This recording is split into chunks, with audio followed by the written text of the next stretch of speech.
Bienvenidas y bienvenidos. Hoy nos vamos de viaje, ¿eh? Un viaje literario e histórico al Pacífico español del siglo XVIII. Sí, un escenario fascinante y poco conocido, la verdad. Exacto. Vamos a explorar Piratas de Borneo, una novela de Manuel R. Lavado. Tenemos una reseña bastante completa y, bueno, un análisis crítico que nos van a guiar. Fenomenal. La idea es desgranar la novela, ¿no? Ver la trama, los personajes, el contexto histórico, que ya te digo es peculiar, y también el estilo, cómo se cuenta todo. Y cómo se reconstruye esa lucha contra la piratería, que es el eje, pero también esa decadencia del imperio en Filipinas. Eso es. Venga, pues vamos a ello. La historia sigue a un capitán de navío, Javier Periáñez, y empieza fuerte, ¿eh? Vaya, si empieza fuerte. Un naufragio brutal en Alaska en 1791, se pasa un año con nativos hasta que los rescatan, luego un consejo de guerra en Acapulco, que no es poca cosa. No, no, un juicio militar en toda regla para ver si tuvo culpa en el naufragio. Y después de todo eso, lo destinan a Filipinas. Un comienzo, vamos, de aventura total. Totalmente. Y una vez allí, la misión es un reto enorme, Sí, tiene que modernizar las defensas navales, crear la marina sutil. que básicamente era una flotilla, como más ligera, ¿no? Barcos pequeños, ágiles. Justo, pensada para enfrentarse a los piratas moros de Borneo y Mindanao, que traían de cabeza a los españoles. Pero la cosa va más allá de los combates navales. Cierto, esa misión es solo la punta del iceberg. Las fuentes que hemos visto señalan varios temas centrales. Primero, la lucha geopolítica. Claro, España intentando mantener el control en el Pacífico. Exacto, frente a otras potencias europeas que ya asomaban por allí y también frente a los poderes locales, los sultanatos de la zona. Era un tablero complejo. Ya me imagino.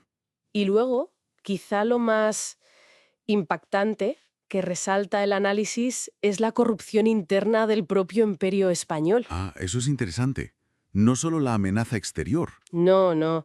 Se habla de malversación, de traiciones, incluso de funcionarios que desviaban armas y suministros a los propios piratas. Vaya tela. O sea que la propia estructura estaba... Tocaba. Es un retrato bastante crudo de la decadencia institucional, de cómo se empieza a pudrir desde dentro, digamos. Entiendo. Esa visión de la corrupción como algo sistémico le da mucha profundidad. Y, aparte de esto, ¿qué más hilos tira la novela? Pues mira, otro tema muy potente es el del mestizaje y la identidad, ¿Cómo lo aborda? a través de personajes clave. Por ejemplo, Marcelo, que es el hijo ilegítimo del capitán Periáñez, y también Nureddin Sánchez, el líder pirata, que es un renegado español. Un personaje complejo, imagino. Muchísimo. La novela explora esas tensiones raciales, la marginación de los mestizos, esa sensación de no pertenecer del todo a ningún sitio. Y claro, todo esto se mezcla con los dilemas del protagonista. Periáñez. Sí, su sentido del honor, la culpa que arrastra, la búsqueda de redención y esa lucha constante contra el olvido, contra la indiferencia de la metrópoli. Y con esa corrupción y esas tensiones de fondo, Periáñez tiene que andarse con cuidado, ¿no? Se habla de intrigas en Manila, en la Junta de Gobierno. Totalmente. Hay sospechas de un traidor en las altas esferas, un tal Andrés. Periáñez se ve obligado a moverse en la sombra. A usar espías, infiltrados. Exacto. Aparece un personaje, Pedro Tamparón, que se infiltra y tiene que colaborar con gente de los márgenes, contrabandistas, para intentar destapar esa red que arma a los piratas. Una red que supuestamente lidera Nureddin Sánchez. De Cavite, la preparación de la flota. Sí, y la incorporación de tropas locales, como los flecheros pampangos, que eran arqueros filipinos muy hábiles. Se nota un interés por el rigor técnico y militar. Sí, parece que hay un buen trabajo de documentación ahí, pero hablemos un poco del estilo. ¿Qué dice el análisis sobre cómo está escrita la novela? Pues mira, se destaca un lenguaje muy rico, a veces un poco arcaizante, para meterte en la época, ¿sabes? Claro, para dar ambiente. Eso es, y mucho léxico náutico, muchos términos marineros. El narrador es omnisciente, lo sabe todo, pero a menudo tiene un tono irónico, crítico con la época, con sus valores. Interesante ese punto irónico.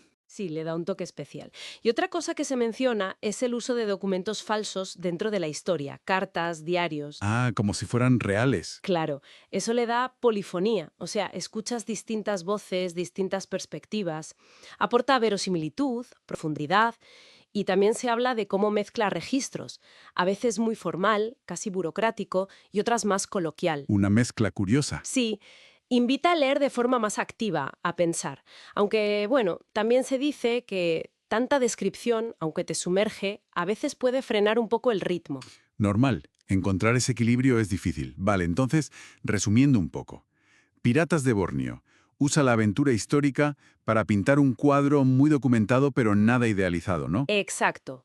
Un cuadro crítico de esa presencia española en Asia. Explora la complejidad moral, el mestizaje, la corrupción, todo desde una óptica bastante desencantada, parece. Sí, y eso es lo fascinante, cómo la ficción histórica puede ir más allá del entretenimiento y cuestionar las narrativas oficiales, las más heroicas. Claro, te obliga a mirar las partes más incómodas. Justo. Las contradicciones del pasado colonial, las voces que normalmente no se escuchan tanto, como las de los mestizos o incluso las de los propios corruptos, que también forman parte de la historia. Cierto.